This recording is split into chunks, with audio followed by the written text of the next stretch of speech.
አላችሁ እኔ አለው እግዚአብሔር ይመስገን ደህና ነኝ። ዛሬም በጠቃሚና በአዲስ ፕሮግራም በድጋሜ ተገናኝተናል። በዛሬው የጤና ፕሮግራማችን ላይ የምንመለከተው ደግሞ ስለ ጤናን አለምላሚው ስለ ኪንዋ የምናወራ ይሆናል። ኪንዋ ምንድን ነው? የኪንዋ የጤና ጥቅሞቹን በርካታ ጥቅሞቹን እነግራችኋለሁኝ። እንዲሁም ደግሞ ኪንዋን እንዴት በትክክለኛ መልኩ መጠቀም ትችላላችሁ፣ ኪንዋን ስትጠቀሙ ደግሞ ጥንቃቄ ማድረግ ያለባችሁ ሰዎችስ ምን አይነት ሰዎች ናቸው የሚለውን በዚህ ቪዲዮ ላይ በሚገባ የምነግራችሁ ይሆናል ማለት ነው።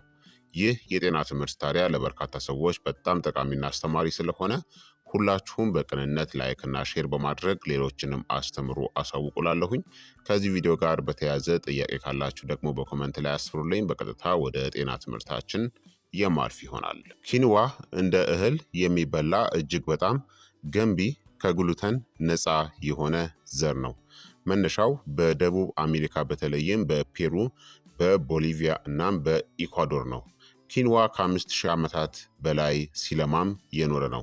ምንም እንኳን በተለምዶ ሙሉ እህል ወይም ደግሞ ሆል ግሬን ተብሎ ቢጠራም ኪንዋ በቴክኒካዊ መልኩ ሲዶ ሲሪያል ነው። እንደ ስንዴ ወይም ደግሞ ሩዝ ካሉ ሳሮች የሚመጣ አይደለም። ነገር ግን በተመሳሳይ መንገድ ይዘጋጃል እናም ይበላል።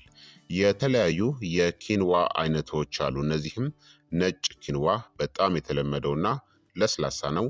ቀይ ኪንዋ ትንሽ የለውዝ ጣዕም ያለውናም የጠነከረ ነው። ጥቁር ኪንዋ የምድር ጣዕም ያለው ቅርጹን በተሻለ ሁኔታ የሚይዝ ነው። እናም ባለሶስት ቀለም ያለው ኪንዋ ነው። ለጣዕምና ለጥራት ልዩነት የሶስቱንም ድብልቅ የያዘ የኪንዋ አይነት ነው። ታዲያ አንድ ኩባያ ወይም ደግሞ ወደ 185 ግራም የበሰለ ኪንዋ የያዛቸው ንጥረ ነገሮች ካሎሪ 222፣ ፕሮቲን 8 ግራም፣ ቅባት ወይም ደግሞ ፋት 3.55 ግራም፣ ካርቦሃይድሬትስ 39 ግራም፣ ፋይበር 5 ግራም፣ ፎሌት በቀን የሚያስፈልገንን 19%ን፣ ቫይታሚን ቢ6 በቀን የሚያስፈልገንን 13%ን፣ ቫይታሚን ኢ በቀን የሚያስፈልገንን 8%ን፣ መዳብ በቀን የሚያስፈልገንን 39%ን፣ ብረት ወይም ደግሞ አይረን በቀን የሚያስፈልገንን 15%ን፣ ዚንክ በቀን የሚያስፈልገንን 18%ን፣ ማንጋኔስ በቀን የሚያስፈልገንን 51%ን፣ ማግኒዥየም በቀን የሚያስፈልገንን 28%ን፣ ፖታሲየም በቀን የሚያስፈልገንን 7%ን እናም ፎስፈረስ በቀን የሚያስፈልገንን 22%ን ይሰጠናል ማለት ነው። ኪንዋ የበርካታ አስፈላጊ ንጥረ ነገሮች ጥሩ ምንጭ ነው። የፎሌት፣ የማግኒዥየም፣ የዚንክና የብረት በጣም ጥሩ ምንጭ ነው ማለት ነው። ታዲያ ኪንዋን በአመጋገባችን ውስጥ ብናካትት የምናገኛቸውን እጅግ በጣም ዘርፈ ብዙ ጤናን አለምላሚ ጥቅሞችን ደግሞ በዝርዝር ልንገራችሁ። አንደኛ፣ በሙሉ ፕሮቲን የበለጸገ ነው። ኪንዋ ሁሉንም 9ኙንም አስፈላጊ አሚኖ አሲዶችን ይዟል። ይህም ከእጽዋት ከሚገኙ ምግቦች መካከል እምብዛም የማይገኝ ሙሉ ፕሮቲን ያደርገዋል። ለቬጂቴሪያኖች እና ለቪጋኖች ፍጹም ምርጥ ነው። ሁለተኛ፣ በፋይበር የበለጸገ ነው። አብዛኛዎቹ እህሎች የበለጠ ፋይበርን ይዟል ኪንዋ ከሌሎቹ ማለት ነው። ከሌሎች እህሎች በተለየ መልኩ ኪንዋ ከፍተኛ መጠን ያለው ፋይበርን ይዟል። ፋይበር ደግሞ ለምግብ መፈጨት ስርዓት ጤንነት፣ የደም ስኳር መጠንን ለመቆጣጠር፣ የልብ ጤናን ለመጠበቅናም የመጥገብ ስሜትን በመፍጠር ክብደትን ለመቀነስ ይረዳል። ሶስተኛ፣ በንጥረ ነገሮችም የተሞላ ነው። በብረት፣ በማግኒዚየም፣ በፖታሲየም፣ በዚንክ እና በቫይታሚን ቢ1፣ ቢ2፣ ቢ6 እና በቫይታሚን ኢ የበለጸገ ነው። በተጨማሪም ሴሎችን ከጉዳት የሚከላከሉ ኪውሪሲቲን እናም ካምፒፈሮል የመሳሰሉ አንቲ ኦክሲዳንቶችን ደግሞ ይዟል። አራተኛ፣ ዝቅተኛ ግላይሲሚክ ኢንዴክስም አለው። በደም ውስጥ ድንገተኛ የስኳር መጨመርን አያመጣም። ለስኳር ህመምተኞች ወይም ደግሞ የደም ስኳርን ለሚቆጣጠሩ ሰዎች ጥሩ አማራጭ ነው። አምስተኛ፣ ከግሉተን ነፃ ነው። በተፈጥሮ ከግሉተን ነፃ እናም ለሴሊያክ በሽታ ወይም ደግሞ ለግሉተን ኢንቶለራንስ ላለባቸው ሰዎች አስተማማኝ ነው። ስድስተኛ፣ የልብ ጤናንም ይደግፋል። ያለው ማግኔዚየምና ፖታሲየም የደም ግፊትን ለመቆጣጠር ይረዳል። ከፍተኛ የፋይበር ይዘቱ ኤልዲኤል ወይም ደግሞ መጥፎ ኮሌስትሮልን ለመቀነስ ይረዳል። በኪንዋ ውስጥ የሚገኙት ፋይበር፣ ፖታሲየም፣ ማግኒዚየም እና አንቲኦክሲዳንቶች የደም ግፊትን ይቀንሳሉ፣ መጥፎ ኮሌስትሮልን ኤልዲኤልን ይቀንሳሉ፣ በደም ስሮች ውስጥ ያለውን ኢንፍላሜሽንን ይቀንሳሉ፣ የደም ዝውውርን ያሻሽላሉ፣ በተዘዋዋሪ የልብ ጤናን ይደግፋል ማለት ነው። ሰባተኛ ክብደትን ለመቆጣጠርም ይረዳል። ከፍተኛ ፕሮቲንና የፋይበር ይዘቱ ጥጋብን ያበረታታል። ይህም አጠቃላይ የካሎሪ ቅበላን ይቀንሳል። ስምንተኛ የአጥንት ጤናንም ይጠብቃል። ኪንዋ ለአጥንት ጥንካሬ አስፈላጊ በሆኑት በማግኒዚየም፣ በፎስፈረስ፣ በማንጋኔዝ እና አነስተኛ መጠን ባለው ካልሲየም የበለጸገ ነው። የአጥንት ጥንካሬን ይደግፋል፣ እንዲሁም ኦስቲዮፖሮሲስን ወይም ደግሞ የአጥንት መሳሳትን ይከላከላል።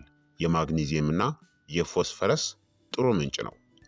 ዘጠነኛ አንቲ ኢንፍላማቶሪ ውጤቶች አሉት። ኪንዋ አንቲ ኢንፍላማቶሪ እናም የአንቲ ኦክሲዳንት ውጤቶች ያላቸውን የእጽዋት ውህዶችን ይዟል።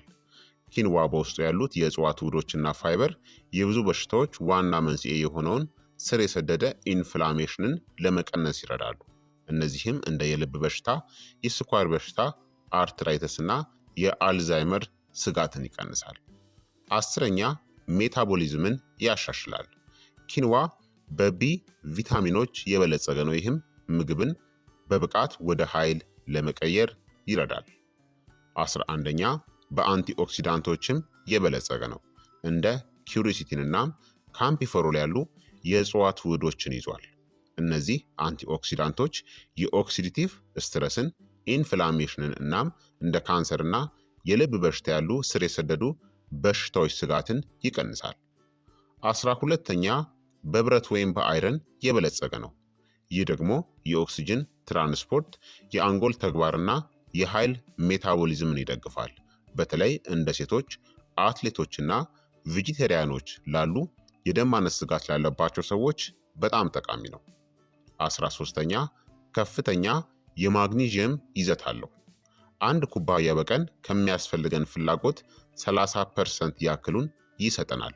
ማግኒዥየም የጡንቻና የነርቭ ተግባራት፣ የአጥንት ጥንካሬን፣ የልብ ምትን ለመቆጣጠርና የማይግሬን ስጋትን ለመቀነስም ይረዳል። 14ኛ የምግብ መፈጨትን ጤና ያሻሽላል። ፋይበር የአንጀት እንቅስቃሴን ያበረታታል፣ እንዲሁም ጤናማ የአንጀት ባክቴሪያዎችን ይንከባከባል። የአንጀት በሽታዎች ስጋትን ሊቀንስና ንጥረ ምግቦችን በሰውነት የመምጠጥ ሂደት ላይ ማሻሻያን ያመጣል። 15ኛ ክብደትን ለመቆጣጠር ይረዳል። ኪንዋ በውስጡ ባለው ፋይበርና ፕሮቲን ምክንያት የጥጋብ ስሜትን ይጨምራል። ይህም የሚወሰደውን የካሎሪ መጠን ለመቀነስ ይረዳል። ለረጅም ጊዜ ጥጋብ እንዲሰማቸው ያደርጋል። ይህም ጤናማ ክብደትን ለመቀነስ ወይም ክብደትን ለመቆጣጠር ይረዳል ማለት ነው። 16ኛ ጤናማ ቆዳንም ይደግፋል። እንደ ኪውሪሲቲን ያሉ አንቲኦክሲዳንቶች የቆዳ እርጅናን እናም ኢንፍላሜሽንን ይዋጋሉ። ቫይታሚን ኤ እናም አሚኖ አሲዶች የኮላጅን መልሶ ማምረትን እናም የቆዳ እርጥበትንም ይጨምራሉ። 17ኛ የአንጎል ተግባራትን ያሻሽላል። ብረት ወደ አንጎል የሚሄደውን የኦክሲጅን ፍሰትን ያሻሽላል። ማግኒዥየም እና ቢቪታሚኖች ደግሞ የማስታወስ ችሎታን፣ የመማርና የአእምሮ ትኩረትን ያጎለብታሉ። ኪንዋ በእነዚህ ንጥረ ነገሮች የበለጸገ ነው። 18ኛ የበሽታ መከላከልንም ያጠናክራል። በኪንዋ ውስጥ የሚገኙት ዚንክ፣ ብረትና አንቲኦክሲዳንቶች የበሽታ መከላከያ ሴሎችን ተግባርና ኢንፍላሜሽንን መቆጣጠርን ይደግፋሉ። 19ኛ የሆርሞን ሚዛንን ይደግፋል። ኪንዋ ፋይቶ ኤስትሮጅንስ እናም አስፈላጊ ቅባቶችን ስለሚይዝ የሆርሞን ሚዛንን ለመጠበቅ ይረዳል። ይህም በተለይ ለሴቶች በወር አበባ ጊዜ ወይም በማረጥ ወቅት በጣም ጠቃሚ ነው። 20ኛ አንዳንድ የካንሰር አይነቶች ስጋትንም ይቀንሳል። እንደ ካምቢፍሮል እና ሳፖኒን ያሉ አንቲኦክሲዳንቶች የካንሰር ህዋሳትን እድገት በመከልከል በጸረ ካንሰር ባህሪያቸውም ይታወቃሉ። ኪንዋ በእነዚህ የበለጸገ ነው። 21ኛ የጉበት ጤናን ይጠብቃል። ኪንዋ የቅባት ሜታቦሊዝምን በመቆጣጠር በጉበት ውስጥ የቅባት ክምችት እንዳይፈጠር ይረዳል። ከአልኮል ጋር ያልተገናኘ የጉበት ስብ በሽታ ነን አልኮሊክ ፋቲ ሊቨር ዲዚዝን ለመከላከል ይረዳል። 22ኛ ጤናማ እርግዝናንም ይደግፋል። ፎሌትና ብረት ለፅንስ እድገት አስፈላጊ ናቸው። ኪንዋ በተጣራ ካርቦሃይድሬትስ ይልቅ ለእርግዝና ጊዜ ጤናማ የንጥረ ነገር ምንጭ ነው። 23ኛ ጤናማ ፀጉር እንዲኖርም ይረዳል። የኪንዋ የፕሮቲንና የብረት ይዘቱ የፀጉር እድገትን ይደግፋሉ። አሚኖ አሲዶች የፀጉር ዋና ፕሮቲን የሆነውን ኬራቲንን ለማምረትም ይረዳሉ። 24ኛ የአይን ጤናንም ይደግፋል። ኪንዋ አይንን ከእድሜ ጋር ተያያዥነት ካለው ጉዳትና ከአልትራ ቫዮሌት ብርሃን የሚከላከሉ እንደ ሊዩቲን እናም ዚያክሳንቲን ያሉ አንቲ ኦክሲዳንቶችን ይዟል ማለት ነው። ስለዚህ ኪንዋን በአመጋገባችሁ ውስጥ ብታክሉ እነዚህን ሁላ ድንቅ ጥቅሞችን የምታገኙ ይሆናል ማለት ነው። ታዲያ ኪንዋን በጤናማ መንገድ እንዴት መመገብ እንደሚቻል ደግሞ አሁን እነግራችኋለሁ። ኪንዋን ከማብሰላችሁ በፊት እጠቡት። መራራ ወይም ደግሞ ሳሙና የሚመስል ጣዕም ሊኖረው የሚችለውን ሳፖኒን የተባለውን የተፈጥሮ ሽፋንን ለማስወገድ ኪንዋን ከማብሰላችሁ በፊት በቀዝቃዛ ውሃ እጠቡት።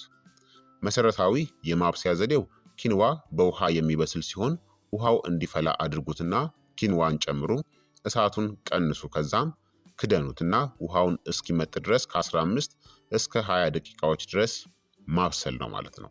ታዲያ ኪንዋን ወደ አመጋገባችሁ ለመጨመር ጤናማ የሆኑ መንገዶች በቁርስ ላይ እንደ ገንፎ በሚመስል መልኩ የቁርስ ምግብ ሰርታችሁ መመገብ ትችላላችሁ።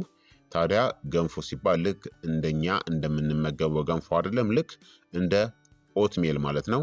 ኪንዋን ከአልመንድ ወተት፣ ከቀረፋ፣ ከሙዝ ወይም ደግሞ ከለውዝ ጋር ለዚህ ተግባር አንድ ላይ አብስላችሁ መጠቀም ትችላላችሁ። እንዲሁም ደግሞ ሰላጣዎች ነው፣ በአረንጓዴ ሰላጣዎች ውስጥ ጨምሩ፣ ወይም ከሽምብራ ከኪያርና ከሎሚ ጭማቂ ጋር ቀላቅላችሁ መጠቀም ትችላላችሁ። እንደ ጎን ምግብ ከሩዝ ይልቅ ብትጠቀሙት መልካም ነው።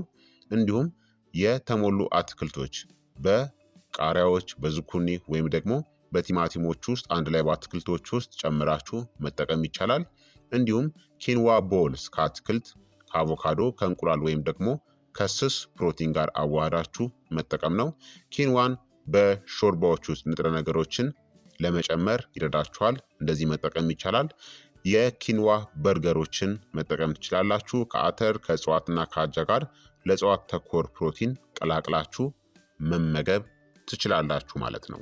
ታዲያ ለተመጣጣኝ አመጋገብ በአንዴ ለመመገብ ከግማሽ እስከ 1 ኩባያ የበሰለ ኪንዋን ብቻ ተመገቡ። በአንዴ ስትመገቡ ከዚህ በላይ ባትመገቡት መልካም ነው። በቀን ግን እስከ 2 እና 3 ጊዜም ድረስ መመገብ ትችላላችሁ ማለት ነው። ታዲያ ኪንዋን መመጠን ወይም ደግሞ ማስወገድ ያለባቸው ሰዎች ደግሞ ምን አይነት ሰዎች ናቸው የሚለውን ልንገራችሁ። ኪንዋ ለአብዛኞቹ ሰዎች ጤናማ ቢሆንም አንዳንዶች መመጠን ወይም መጠንቀቅ አለባቸው። አንደኛ የምግብ መፈጨት ችግር ያለባቸው ሰዎች ናቸው። በኪንዋ ውስጥ ያሉት ሳፖኒኖች ከታጠበ በኋላም ቢሆን ስሜታዊ በሆኑ ግለሰቦች ላይ እንደ የሆድ መነፋት ወይም ደግሞ ጋዝ የመሳሰሉ የምግብ መፈጨት ችግሮችን ሊያስከትሉ ይችላሉ። ጥንቃቄ ማድረግ። ሁለተኛ ለኦክሳሌቶች ሴንሲቲቪቲ ወይም የኩላሊት ጠጠር ያለባቸው ግለሰቦች ናቸው። ኪንዋ መካከለኛ መጠን ያላቸው ኦክሳሌቶችን ይዟል። ይህም ተጋላጭ በሆኑ ግለሰቦች ላይ የኩላሊት ጠጠር እንዲፈጠር አስተዋጽኦን ሊያደርግ ይችላል። ሶስተኛ አውቶ ኢሚዩን ኮንዲሽንስ ወይም ደግሞ ራስ ሰርስ በሽታ ያለባቸው ወይም አለርጂ ያለባቸው ሰዎች ናቸው። ምንም እንኳን አልፎ አልፎ ቢሆንም አንዳንድ ሰዎች ለኪንዋ የአለርጂ ምላሽ እንደ ሽፍታ፣ የሆድ ህመም ወይም ደግሞ ማሳከክ ሊያጋጥማቸው ይችላል። በተወሰኑ አውቶ ኢሚዩን በሽታዎች ለተጠቁ ግለሰቦችም የአንጀት ሽፋንን ሊያበሳጭ ይችላል። አራተኛ የብረት ከመጠን በላይ መከማቸት ነው። ሄሞክሮማቶሲስ ያለባቸው ሰዎች። ኪንዋ በብረት ወይም በአይረን የበለጸገ ነው። ሄሞክሮማቶሲስ ያለባቸው ሰዎች የሚወስዱትን መጠን መከታተል ሊያስፈልጋቸው ይችላል። አምስተኛ የካርቦሃይድሬት መጠንን የሚከታተሉ ሰዎች ናቸው። ምንም እንኳን ኪንዋ ዝቅተኛ ግላይሲሚክ ኢንዴክስ ቢኖረውም በካርቦሃይድሬትስ ግን የበለጸገ ነው። ጥብቅ ዝቅተኛ የካርቦሃይድሬትስ አመጋገብ ላይ ያሉ ሰዎች በመጠኑ መመገብ ይኖርባችኋል ማለት ነው። በአጠቃላይ ኪንዋ እንደ እህል የሚበላ ዘር በንጥረ ነገሮችና በፕሮቲን የበለጸገ ነው። በፕሮቲን የበለጸገ ፋይበር፣ ከግሉተን ነፃ፣ በአንቲ ኦክሲዳንቶች፣ ለልብና ለአንጀት ጤና ጥሩ የሆነ ዘር ነው። ለመመገብ እጠቡት። በውሃ ወይም ደግሞ እንደ መረቅ ካሉ ነገሮች ጋር መብሰል ይችላል። በሰላጣዎች እንደ ኦትሜል፣ እንደ ቦውልስ፣ በወጦች ውስጥም መጠቀም ትችላላችሁ።